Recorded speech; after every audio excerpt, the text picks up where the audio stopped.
Alright, so let's go guys. Yun na nga at naimbitahan na naman tayo sa isang napaka-solid na tambike na naman na malapit lang dito sa amin. Pero syempre, bago tayo pumunta doon ay magpapagas muna tayo para kung gumalaman tayo is hindi tayo maubusan. Ayan, at kitang-kita na nga natin na yung mga kasama natin is talagang excited talaga dahil ito yung first time nila na makakasama sila sa ganitong tambike. Guys, dito po kami ngayon sa sa Los Baños. Imbes na nagalolo. Dito nga guys, at natuwa ako kasi si ate na nasa unahan natin is nangihingi ng isang bomba. Bomba daw. Grabe guys, kahit na sports bike tong gamit natin, nailulusot sa traffic no? Hey guys, dito kami sa LB. Dito kami sa LB. Kahit na sports bike yung gamit, ang nakakalusot sa traffic no? Putik na yan. Alright, so guys, nandito na tayo sa tambike namin. So marami tayong kasamang mga naka-sports bike. Mostly, mga naka-Explorer 250 tsaka Z200. Nga pala, ang organizer. Yan, motorbike. Naka-motorbike. Yan, Shoutout sa so, mga motorbike dyan. follow nyo siya sa TikTok tsaka sa Facebook. YouTube.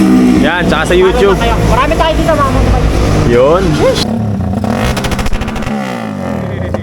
Daba.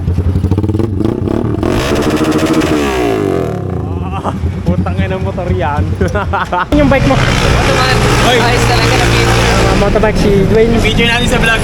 Bubunggo niya yan. Hindi nakapag-trip na ako nito. 450 SR. Mga motorbike.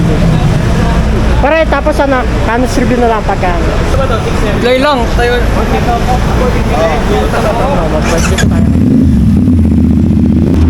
Sulit yung 30,000 na dagdag sa price niya.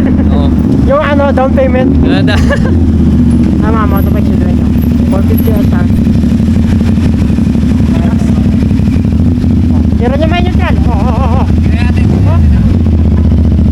Ay, na-neutral na pala. Non-neutral. Kaya mo nabot na muli. Wala yun. Wala. Soon, magkakaganyan din tayo soon.